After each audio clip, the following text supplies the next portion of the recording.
Et bien WKTP les amis, c'est Dark Magikarp, je suis très heureux de vous retrouver pour le 11e épisode de la rubrique Fais voir ta collègue. Ça fait un petit moment que j'en avais pas fait, et cette fois-ci c'est notre ami Chinou de la chaîne Chinou 2009 qui s'y colle et qui va nous présenter comme d'habitude et comme à l'accoutumée dans la rubrique ses 5 pièces favorites. Alors Chinou 2009, si vous ne le connaissez pas, c'est un collectionneur, alors très diversifié, il se rapproche un petit peu de ma philosophie de collection, mais voilà, il est très diversifié, années 90 en règle générale, le vintage, la nostalgie, c'est vraiment le maître mot de sa collection.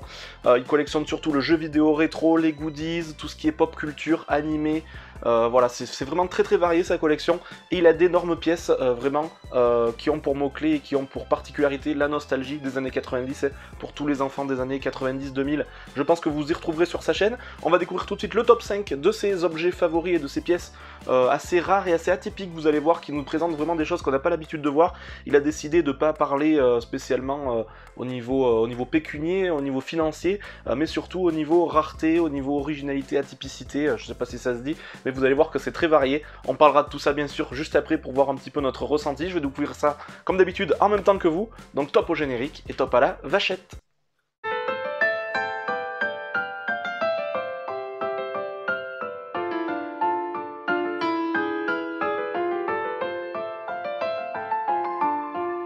Hello la compagnie, j'espère que vous allez bien. Tout d'abord, merci à Dark Magikarp de m'accueillir sur sa chaîne.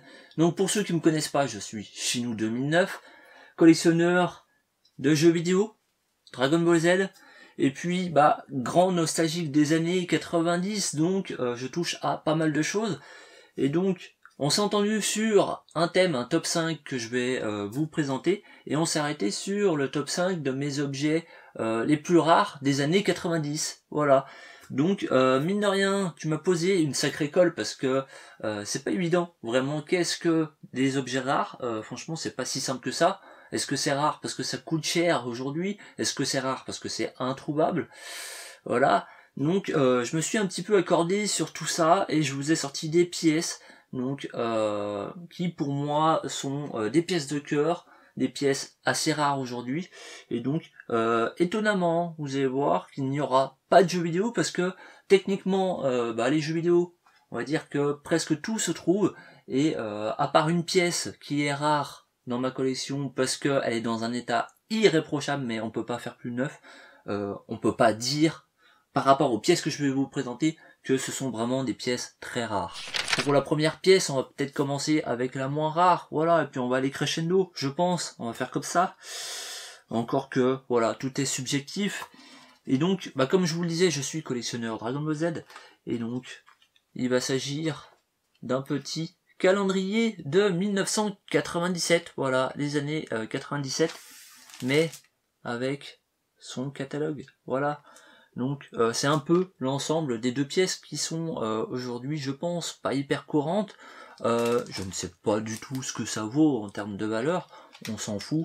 Voilà, ce sont des pièces que j'ai eues dans mon enfance, que j'ai toujours gardées, et donc ça se présente comme ceci. Voilà, donc un petit calendrier où chaque jour on a un visuel, voilà. Et donc moi, durant cette année 97, j'avais tout simplement ce petit calendrier sur ma table de nuit, et chaque jour, voilà, quand j'y pensais, on va dire, je changeais. Voilà. Enfin chaque jour, chaque semaine, parce que c'est à la semaine. Donc voilà. Donc ça retrace toutes les images de l'arc Boo et puis des films Tapion et Gogeta, voilà. Donc Tapion et Janemba, voilà, je sais plus, c'est Fusion, voilà. Donc je vais pas vous faire toute la série, hein, ça serait trop long, mais voilà, ce sont deux petites pièces vraiment sympathiques qui aujourd'hui, franchement, c'est pas si simple. Autant le catalogue, le magazine, on peut le retrouver, mais celui-ci, le petit calendrier là, pas évident, surtout avec son support plastique. Deuxième pièce, si vous avez grandi donc dans les années 90, en tout cas que vous êtes de 88 comme moi, vous avez forcément connu cette série, et pourtant même de 88 j'étais très jeune, donc j'ai des vagues souvenirs, mais il s'agit d'une petite figurine de dinosaure. Voilà les gars, donc dinosaure, rappelez-vous cette série où on a des, c'est pas des marionnettes, c'était des acteurs qui étaient déguisés donc en dinosaures. sauf le bébé, je crois que c'était une marionnette.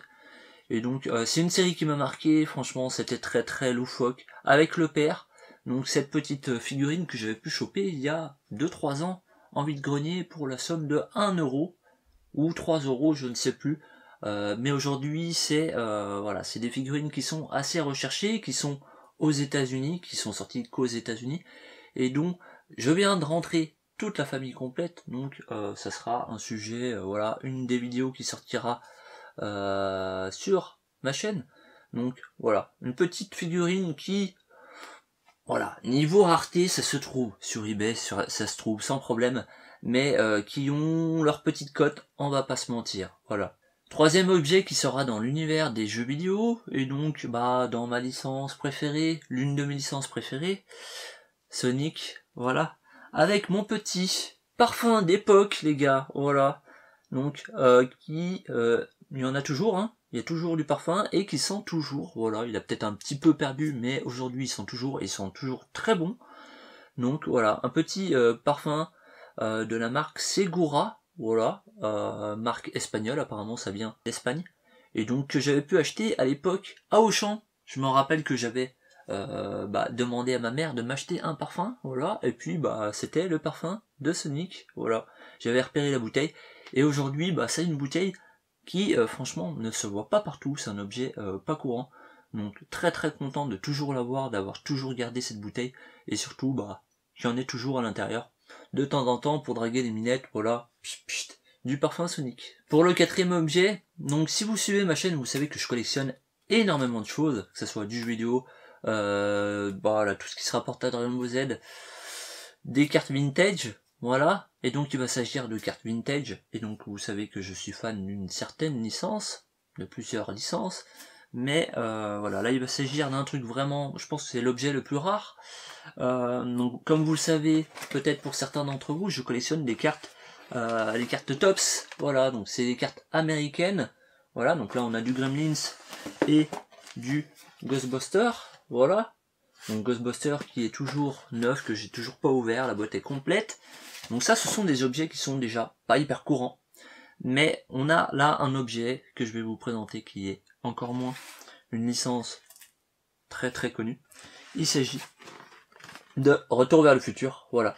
Et donc ça, bah figurez-vous que les boosters on en trouve à un certain prix, voilà, ça a bien monté ces dernières années. Vous me direz c'est pas forcément rare, mais là il s'agit d'une boîte entière les gars. Et donc aujourd'hui pour trouver une boîte entière, eh ben accrochez-vous. Voilà, aujourd'hui je crois qu'ils s'en vendent de temps en temps plus de 300 balles sur eBay.